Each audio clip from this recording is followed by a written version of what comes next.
Boa noite.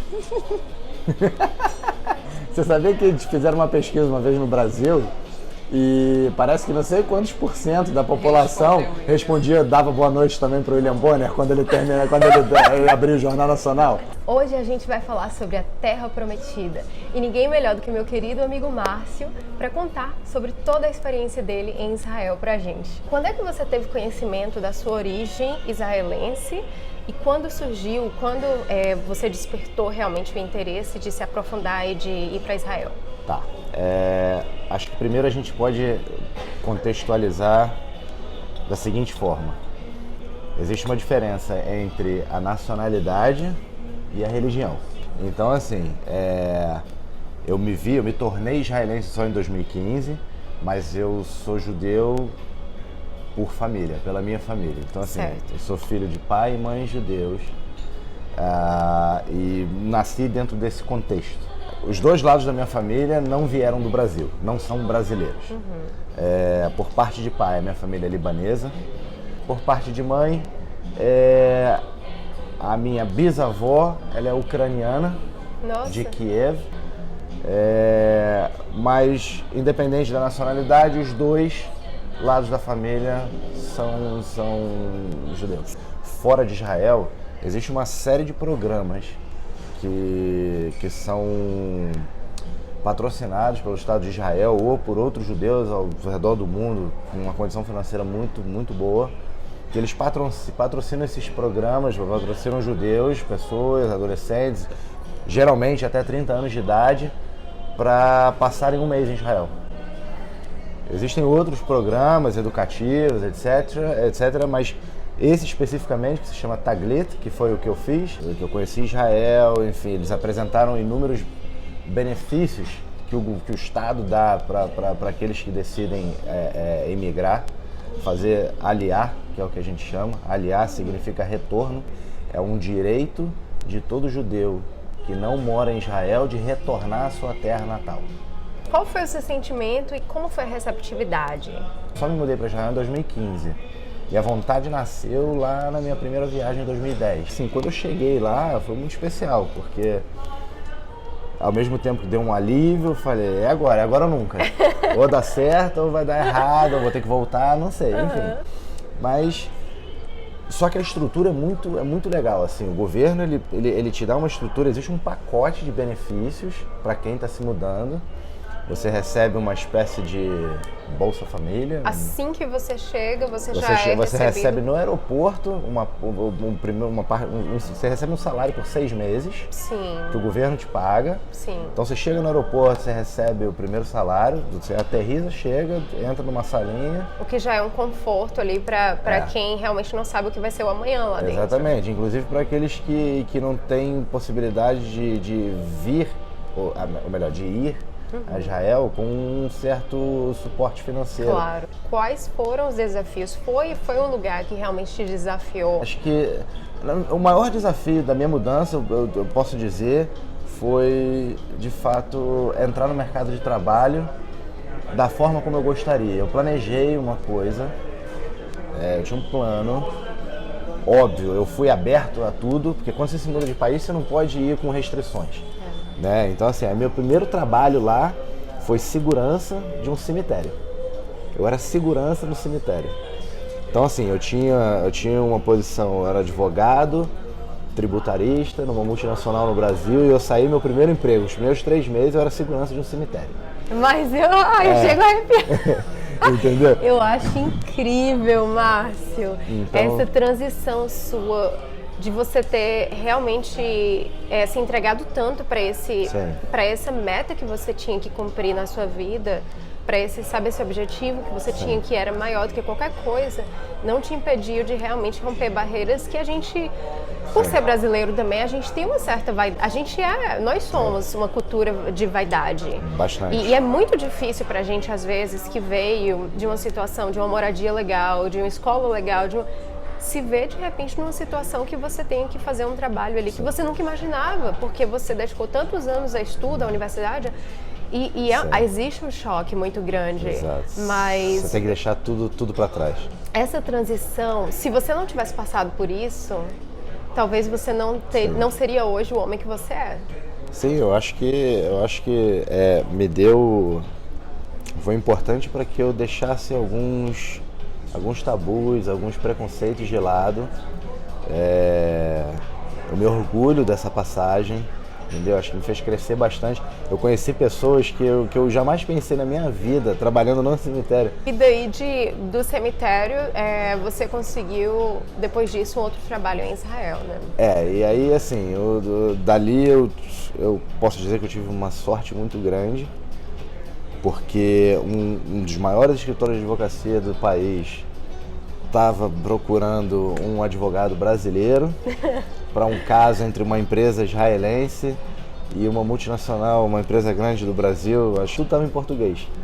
Eu não tinha ninguém para ler. Agora. Eu não tinha ninguém para ler, exatamente. Não tinha ninguém para ajudar eles. Como essas pessoas? Existia uma vaga publicada? Exatamente. Eu ficava o dia inteiro lá procurando, focado mesmo. Enfim, porque eu trabalho de segurança um pouco monótono, especialmente de cemitério. Né?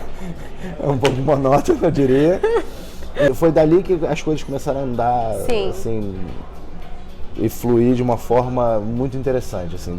Tudo que aconteceu a partir desse momento, dessa minha ida para o escritório, foi espetacular.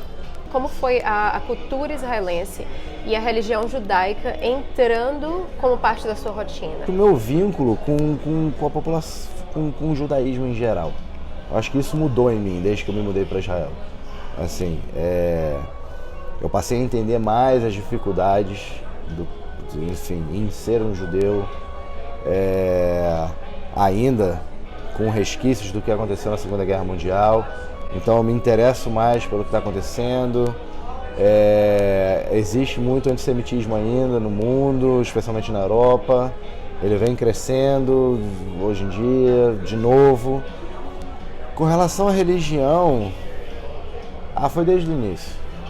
Você chega, parece que uma coisa acontece com você e você se sente extremamente conectado com a fé, com tudo aquilo. E você não é a única pessoa que me diz isso. Aliás, no seu caso, o processo de imersão foi muito mais forte. Sim. Então é mais do que esperado escutar isso de você. Mas eu tenho uma amiga, por exemplo, que foi por motivo de turismo, um turismo religioso, no caso. Sim. Mas a descrição que ela faz dessa viagem é como se ela jamais fosse conseguir fazer uma viagem parecida com a de Israel. É muito forte. Especialmente Jerusalém. É muito forte.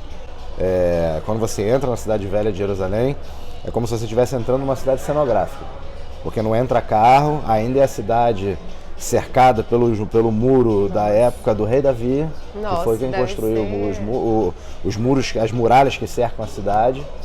E tudo ali dentro te remete a esse contexto histórico. Parece que você volta no tempo, você vê as pessoas vestidas, religiosos, vestidos como se vestiam há não sei quantos mil anos atrás. Sério? Então, assim, é muito forte. Aí você tem um sentimento, uma espiritualidade ali dentro.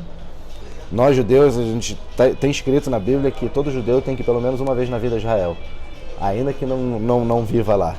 Sim. Então, assim, é uma obrigação nossa. Check. Exatamente. Então, assim, eu fui. Comprei. Hashtag eu fui. Comprei. Agora a gente vai falar sobre algo muito interessante, que é a questão da aceitação. Então, diferentes crenças, nacionalidades, orientação sexual, etnias, enfim, estilos de vida. Como é a aceitação das pessoas? Como as pessoas reagem a tudo isso, todas essas diferenças em Tel Aviv, por exemplo, nas cidades maiores? Tel Aviv é uma das cidades mais multiculturais que eu já vi em toda a minha vida. Ela não diria totalmente, mas ela é bem desconectada com a questão religiosa. E ela é mais uma cidade, eu diria, como um grande centro, como qualquer outra grande cidade, tipo Nova York, tipo Rio de Janeiro, enfim. Você tem vida noturna, você tem restaurante, bares, enfim, as pessoas, você tem a praia. Com relação à orientação sexual é muito legal, porque Tel Aviv é considerada a capital gay do Oriente Médio. Então, a capital gay? É a capital gay do Oriente Médio, é a maior parada gay de todo o Oriente Médio. São mais de 250 mil pessoas todo ano. É um programa para todo mundo, porque não tem uma coisa de que só para os homossexuais. Que incrível. Todo mundo vai. Eu acho que quebra uma mística esse processo de também. aceitação, de incorporar e misturar outras culturas, outros tipos de orientação, de crença, enfim. Sim, é muito desmistifica aquela coisa de que Israel é um destino para turismo religioso. Não é. Não é. Israel é um país como outro qualquer. Assim, sim, eu acho... comentarista, ó. Tá ótimo, tá bem natural, tá bem bonito, tá super fluido. O que muita gente quer saber antes de planejar a viagem para Israel é, apesar dos conflitos, Israel é um país seguro? Eu sempre me senti muito seguro lá. Obviamente que existem lugares que estão mais sujeitos a ataques, né? Mas em Tel Aviv, Jerusalém, eu diria que é extremamente seguro. Para os turistas, então, onde não ir, Cisjordânia e faixa de Gaza seriam os dois lugares. Cisjordânia e faixa de Gaza, eu diria que não é melhor evitar. É melhor evitar porque não é bom você estar perto de um local onde existe conflito. Claro. Qual roteiro você aconselharia, assim, um roteiro muito top, como a gente diz no Brasil? Olha só, o legal de viajar para Israel é que Israel é bem pequenininho, né? Como Israel é bem pequenininho, Israel, só para dar uma ideia para o pessoal, Israel é menor do que o estado de Sergipe. Nossa! Em território, é menor. Então, assim, é muito tranquilo de você visitar o país inteiro numa viagem. Se você ficar em Israel, sei lá, 4 dias, você consegue ir de norte a sul, leste a oeste, sem problema. Então, assim, de Tel Aviv, para você ir ao norte, ao extremo norte, lá na fronteira com o Líbano, são 2 horas de viagem. É muito bonito, tanto Haifa, que é a cidade mais ao norte, como ir lá na fronteira com o Líbano, que tem um local chamado Rosh Hanikra, que são cavernas bem abaixo da fronteira de Israel com o Líbano. Você consegue andar, é muito bonito. São 2 horas de viagem, 2 horas e meia. Depois para o sul até Eilat são 4 horas, 4 a 5 horas de Tel Aviv indo direto ao sul. E aí já é bem legal, porque na verdade quando você vai ao sul de Israel, a partir de um certo ponto, você entra no deserto. Então a paisagem muda totalmente. É o caminho do Mar Morto, na verdade, para o sul. E aí é deserto. Nossa. E aí é um visual, assim, pessoal, se tiver curiosidade, dá um Googlezinho, bota lá o Mar Morto e tal. O visual parece um quadro, você não acredita no landscape. Ele Nunca fui pra deserto e todo mundo me fala assim, que todo mundo que já foi pra deserto. Muito bonito, não tem nada, mas é muito bonito. Não, e dizem que não tem nada que alcance a beleza de você estar no pôr do sol no deserto. É muito bonito. E aí, assim, lá de baixo, lá do Mar Morto, você olha para um lado, voltado para o sul, para sua esquerda, você tem uma cadeia de montanhas muito altas, desérticas, não tem uma árvore, que é uma fronteira natural entre Israel e a Jordânia. Então, do outro lado das montanhas é a Jordânia, fica a Jordânia. E assim, deserto. E você tem o Mar Morto. É tranquilo atravessar para a Jordânia? Dessa parte? O pessoal vai bastante. Essa é uma viagem tranquila. Existe um tratado de paz entre Israel e Jordânia. Normalmente as pessoas vão a Petra, na Jordânia, então vale muito a pena. Você sai de Israel, sai de Tel Aviv, vai ao sul, vai ao Mar Morto, né? No meio do caminho você vai no Mar Morto, que por sinal, só por curiosidade, é o ponto mais baixo do planeta Terra. Aí você visita o Mar Morto. Faz um turismo ali estético, exatamente, bota lama. É muito legal, assim, você mergulhar no Mar Morto, né? Não é aconselhável mergulhar a cabeça, porque é extremamente salgado. Né? Enfim, se entrar água nos olhos, ferrou. Nossa. Mas a sensação é muito legal, porque como o nível de sal é muito alto, você não afunda. Então você boia naturalmente, você não consegue afundar. Então você pode soltar o corpo, você fica boiando. Gente, que viagem! Não, muito legal, muito legal. Que viagem! E aí você continua indo ao sul, aí você vai a Eilat, que fica bem no bico ali do mapa de Israel, do lado direito, olhando para o mapa, do lado esquerdo é o Egito, do lado direito a Jordânia, e dali você pega um ônibus e vai a Petra, cruza a fronteira, vai a Petra, na Jordânia. Sim. Vale muito a pena, muito bonito, Você tem aquela cidade montada, que foi feita dentro das rochas. É muito legal. Você saiu de Israel, não saiu de você. Não, eu pretendo continuar conectado a ele. Então, quem é o Márcio de ontem e quem é o Márcio de hoje? Tirando a parte da idade, da maturidade, que vem naturalmente, né? Dor de coluna, né? Aquelas dores, enfim, ganha peso, não consegue perder, né? Tem todas essas coisas. Mas eu acho que às vezes a gente, no Brasil, eu acho que isso pode acontecer com qualquer pessoa, mas como eu sou brasileiro, nasci no Brasil e até eu decidi me mudar, eu acho que a gente fica muito fechado, uma espécie de uma bolha de tudo que está acontecendo ali. A gente fica muito focado. O Brasil é um país continental, então muitas coisas acontecem. E às vezes a gente não consegue enxergar que o mundo é enorme. Tem tanta coisa acontecendo, tem tanta oportunidade do lado de fora, fora daquele país continental que a gente ama, mas que, entendeu? E a partir do momento que eu me libertei, que eu vi um mundo enorme lá fora, né, assim, onde a gente tem inúmeras oportunidades, você pode se arriscar, você pode trabalhar com coisas que você nunca imaginou, você pode se relacionar profissionalmente com pessoas que você nunca imaginou. E esse é um novo Márcio, é um Márcio que consegue ver um mundo muito grande, mas ao mesmo tempo menor, porque eu me tornei maior. Eu me tornei pessoalmente, profissionalmente maior por essa vivência, por essa experiência, por essa viagem. O meu comportamento hoje é de alguém que consegue enxergar o mundo de uma forma diferente, uma forma mais, eu me sinto mais íntimo. Eu me sinto mais íntimo do mundo. Eu me sinto mais íntimo do mundo. E então, depois de tanto desafio, altos e baixos. Sim. Tá ali. Foca. Acredita que acontece. Vai. Hoje, mergulha. O que Márcio faz hoje na Bulgária? Então, eu acabei ficando na empresa que me trouxe para a Sofia por 3 anos. Quase 3 anos, 2 anos e bastante. Acabei recebendo uma oferta de uma outra empresa. Eu sou Head of Legal, eu sou chefe de departamento jurídico da empresa.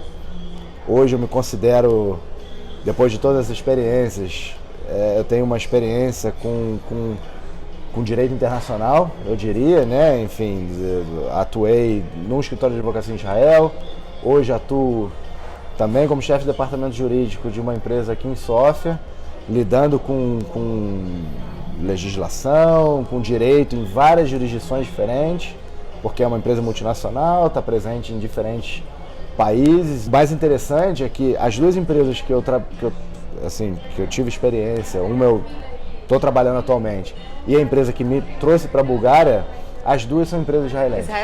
Agora eu quero que você olhe para lá e compartilhe. O que você acha que foi um aprendizado muito importante na sua vida, que é fundamental você compartilhar isso com as pessoas que queiram dar um próximo passo na vida delas também? Se você tem vontade de sair do país por qualquer motivo, se você quiser ter uma experiência no exterior, se você tem essa vontade, por algum motivo você tem medo, você acha que as coisas podem não dar certo, tudo isso pode acontecer. O que eu posso dizer é o seguinte, isso pode acontecer, tá? Mas não fica com medo.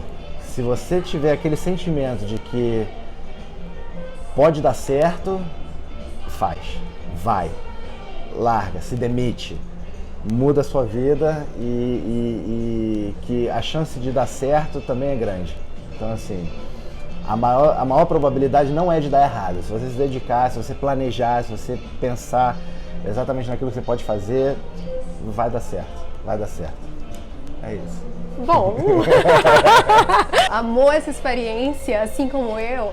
Então curte, compartilha, mostra para os seus amigos. Também não esquece de se inscrever no canal, ligar o sininho para receber todas as atualizações. Mais uma vez, uma parceria incrível com o Sofia Hotel Balkan, que, fala sério, top. top. Dá uma olhada na internet, confere o que eu tô falando por lá, porque é uma parceria da qual eu me orgulho muito, porque para mim faz toda a diferença. Um lugar aconchegante, um lugar agradabilíssimo e que pode trazer experiências incríveis para a sua viagem aqui na Bulgária. Como é que o pessoal faz para te achar, para acompanhar suas aventuras, para descobrir suas histórias? Instagram, acho que Instagram é a melhor forma. Todas as minhas fotos estão lá, enfim, de todas então as fala viagens. para eles qual é o seu Instagram. Meu Instagram é Márcio Mansur, tudo junto. Meu Mansur é S-O-R, mas Márcio Mansur acho que só deve ter eu. A gente vai deixar aqui embaixo também, sim, só para garantir. Sim, verdade. Muito obrigada. Obrigada a você. Para mim, assim, claro que a gente sempre compartilha nossas histórias, nossas experiências, mas para mim foi tão enriquecedor saber como essa experiência realmente fez um efeito diferente em você como pessoa, como profissional e como isso faz a diferença no seu dia hoje. Para mim é tão enriquecedor fazer parte dessa história sua e entender como isso tudo funciona. Então, muito obrigada por ter dado essa chance pra gente de realmente conhecer a sua história e sem nenhuma barreira, contou os seus desafios e saiba que eu me orgulho muito da sua história. Acredito que muita gente, as pessoas que te conhecem, acredito que todas essas pessoas também têm um orgulho muito grande de você, da sua passagem. Obrigado, o prazer foi todo meu. Amigo, obrigada, viu? E assim, eu queria, só pra gente fechar aqui de uma forma assim, ainda mais bombástica, lançar um hebraico, assim, um tchau, sei lá. Acho que a gente pode ir pelo básico. Shalom. Shalom. Obrigada. Boa. Foi bom, hein?